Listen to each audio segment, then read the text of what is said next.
భారతదేశంలో హిందువుల పరిస్థితి రోజు రోజుకి అంతర్జాతీయంగా కూడా వెటకారం అవుతుంది.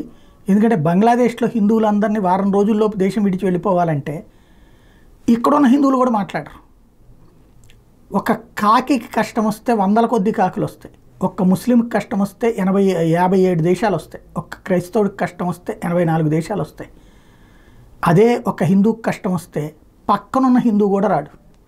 అదే ఇక్కడ విచిత్రమైనటువంటి పరిస్థితి. తాజాగా India is the only major civilizational country where you are systematically taught to hate your heritage and glorify the invaders who came to destroy it and this is called secularism.